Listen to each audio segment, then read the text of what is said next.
Welcome to the World of Faith, one of 7 worlds in 7 World Productions, a subsidiary of Angelgram Music.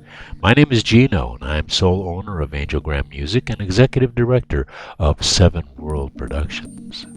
Continuing our series In Search of Faith, we come to the last part of the Christianity segment, part number 4. Hope you enjoy. Go and be inspired. The resurrection and ascension of Jesus Christ. Mary Magdalene, alone in the Gospel of John, but accompanied by other women in the Synoptics, goes to Jesus' tomb on Sunday morning and is surprised to find it empty. Despite Jesus' teaching, the disciples had not understood that Jesus would rise again. In Matthew chapter 28, there are guards at the tomb.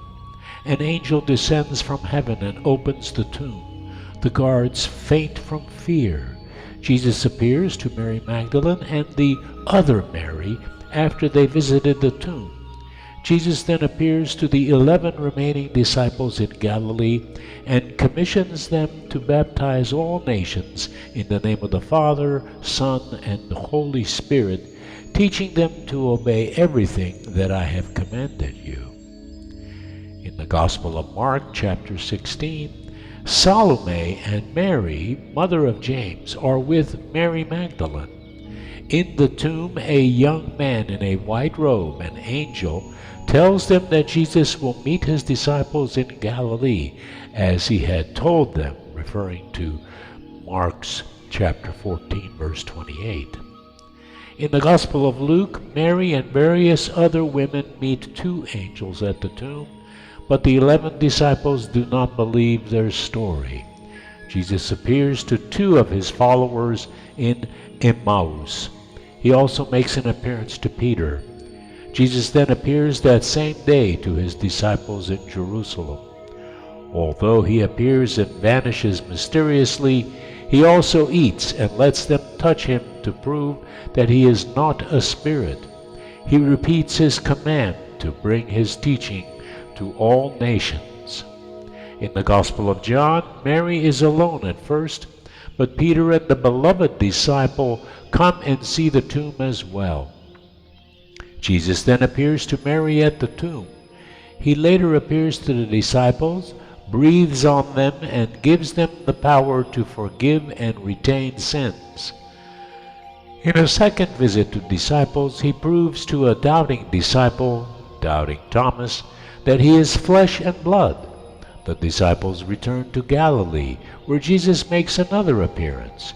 He performs a miracle known as the catch of 153 fish at the Sea of Galilee, after which Jesus encourages Peter to serve his followers. Jesus' ascension into heaven is described in the Gospel of Luke chapter 24, verse 50 through 53, and also in the Acts of the Apostles chapter 1, verse 1 through 11, and mentioned in 1 Timothy chapter 3, verse 16. In the Acts of the Apostles, 40 days after the resurrection, as the disciples look on, he was lifted up, and the cloud took him out of their sight. 1 Peter chapter 3, verse 22 states that Jesus has gone into heaven and is at the right hand of God. The Acts of the Apostles describes several appearances of Jesus after his ascension. In Acts chapter 7, verse 55, Stephen gazes into heaven and sees Jesus standing at the right hand of God just before his death. On the road to Damascus, the Apostle Paul is converted to Christianity after seeing a blinding light and hearing a voice saying, "I am Jesus, whom you are persecuting." In the Acts of the Apostles, chapter 9, verse 10 through 18, Jesus instructs Ananias of Damascus in a vision to heal Paul. The book of Revelation includes a revelation from Jesus concerning the last days. The early Christianity. After Jesus' life, his followers, as described in the first chapters of the Acts of the Apostles, were all Jews, either by birth or conversion, for which the biblical term proselyte is used, and referred to by historians as Jewish Christians. The early gospel message was spread orally, probably in Aramaic, but almost immediately also in Greek. The New Testament's Acts of the Apostles and the Epistle to the Galatians record that the first Christian community was centered in Jerusalem, and its leaders included Peter, James, the brother of Jesus, and John the Apostle. After the conversion of Paul the Apostle, he claimed the title of Apostle to the Gentiles. Paul's influence on Christian thinking is said to be more significant than that of any other New Testament author. By the end of the first century, Christianity began to be recognized internally and externally as a separate religion from Judaism, which itself was refined and developed further in the centuries after the destruction of the Second Temple in 70 A.D. Numerous quotations in the New Testament and all the other Christian writings of the first centuries indicate that early Christians generally used and revered the Hebrew Bible as religious text, mostly in the Greek or Aramaic translations. Early Christians wrote many religious works, including the ones included in the canon of the New Testament. The canonical texts, which have become the main sources used by historians to try to understand the historical Jesus and sacred texts within Christianity, were probably written between 50 and 120 A.D. Prior to the Enlightenment, the Gospels were usually regarded as accurate historical accounts. But since then, scholars have emerged who question the reliability of the Gospels and draw a distinction between the Jesus described in the Gospels and the Jesus of history. Since the 18th century, three separate scholarly quests for the historical Jesus have taken place, each with distinct characteristics and based on different research criteria, which were often developed during the quest that applied them. While there is widespread scholarly agreement on the existence of Jesus and a basic consensus on the general outline of his life, the portraits of Jesus constructed by various scholars often differ from each other and from the image portrayed in the Gospel accounts.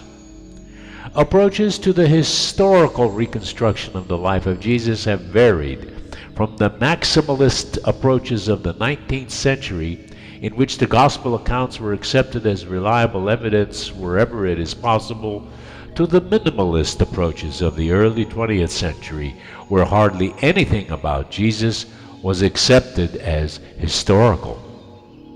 In the 1950s, as the second quest for the historical Jesus gathered pace, the minimalist approaches faded away, and in the 21st century, minimalists such as Price are a very small minority. Although a belief in the inerrancy of the Gospels cannot be supported historically, many scholars since the 1980s have held that beyond the few facts considered to be historically certain, certain other elements of Jesus' life are historically probable. Modern scholarly research on the historical Jesus thus focuses on identifying the most probable elements. In the AD 6, Judea, Idumea, and Samaria were transformed from a client kingdom of the Roman Empire into an imperial province also called Judea. A Roman prefect rather than a client king ruled the land. The prefect ruled from Caesarea Maritima, leaving Jerusalem to be run by the high priest of Israel. As an exception, the prefect came to Jerusalem during religious festivals, when religious and patriotic enthusiasm sometimes inspired unrest or uprisings. Gentile lands surrounded the Jewish territories of Judea and Galilee, but Roman law and practice allowed Jews to remain separate legally and culturally. Galilee was evidently prosperous, and poverty was limited enough that it did not threaten the social order. This was the era of Hellenistic Judaism, which combined Jewish religious tradition with elements of Hellenistic Greek culture. Until the fall of the Western Roman Empire and the Muslim conquests of the Eastern Mediterranean, the main centers of Hellenistic Judaism were Alexandria, Antioch, the two main Greek urban settlements of the Middle East and North Africa area, both founded at the end of the 4th century before Christ in the wake of the conquests of Alexander the Great. Hellenistic Judaism also existed in Jerusalem during the Second Temple period, where there was conflict between Hellenizers and the traditionalists. The Hebrew Bible was translated from Biblical Hebrew and Biblical Aramaic into Jewish Koine Greek. The Targum translations into Aramaic were also generated during this era, both due to the decline of knowledge of Hebrew. Jews based their faith and religious practice on the Torah, 5 books said to have been given by God to Moses. The 3 prominent religious parties were the Pharisees, the Essenes, and the Sadducees. Together, these parties represented only a small fraction of the population. Most Jews looked forward to a time that God would deliver them from their pagan rulers, possibly through war against the Romans. New Testament scholars face a formidable challenge when they analyze the Gospels. The Gospels are not biographies in the modern sense, and the authors explain Jesus' theological significance and recount his public ministry while omitting many details of his life. The reports of supernatural events associated with Jesus' death and resurrection make the challenge even more difficult. Scholars regard the Gospels as compromised sources of information because the writers were trying to glorify Jesus. Even so, the sources for Jesus' life are better than sources scholars have for the life of Alexander the Great. Scholars use a number of criteria, such as the criteria of independent attestation, the criterion of coherence, and the criterion of discontinuity, to judge the historicity of events. The historicity of an event also depends on the reliability of the source. Indeed, the Gospels are not independent nor consistent records of Jesus' life. Mark, which is most likely the earliest written Gospel, has been considered for many decades the most historically accurate.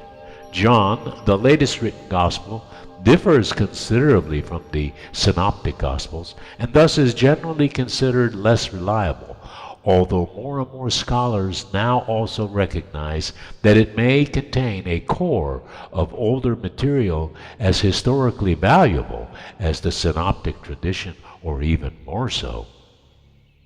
Some scholars believe that the non-canonical Gospel of Thomas might be an independent witness to many of Jesus' parables and aphorisms. For example, Thomas confirms that Jesus blessed the poor, and that this saying circulated independently before being combined with similar sayings.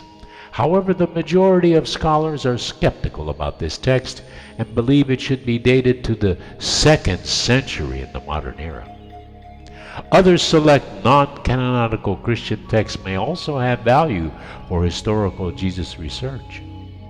Early non-Christian sources that attest to the historical existence of Jesus include the works of the historians Joseph and Tacitus. Josephus scholar Louis Friedman has stated that few have doubted the genuineness of Josephus's reference to Jesus in Book 20 of the Antiquities of the Jews, and it is disputed only by a small number of scholars. Tacitus referred to Christ and his execution by Pilate in Book 15 of his work Annals. Scholars generally consider Tacitus's reference to the execution of Jesus to be both authentic and of historical value as an independent Roman source. Non-Christian sources are valuable in two ways. First, they show that even neutral or hostile parties never show any doubt that Jesus actually existed. Second, they present a rough picture of Jesus that is compatible with that found in the Christian sources, that Jesus was a teacher, had a reputation as a miracle worker, had a brother James, and died a violent death. Archaeology helps scholars better understand Jesus' social world. Recent archaeological work, for example, indicates that Capernaum, a city important in Jesus' ministry, was poor and small, without even a forum or an agora. This archaeological discovery resonates well with the scholarly view that Jesus advocated reciprocal sharing among the destitute in that area of Galilee. Jesus was a Galilean Jew, born around the beginning of the 1st century and died in 30 or 33 AD in Judea. The general scholarly consensus is that Jesus was a contemporary of John the Baptist and was crucified as ordered by the Roman governor Pontius Pilate, who held office from 26 to 38 AD. The Gospels offer several indications concerning the year of Jesus' birth. Matthew 2:1 associates the birth of Jesus with the reign of Herod the Great. Luke mentions that Herod was on the throne shortly before the birth of Jesus, although this Gospel also associates the birth with the census of Quirinius, which took place 10 years later.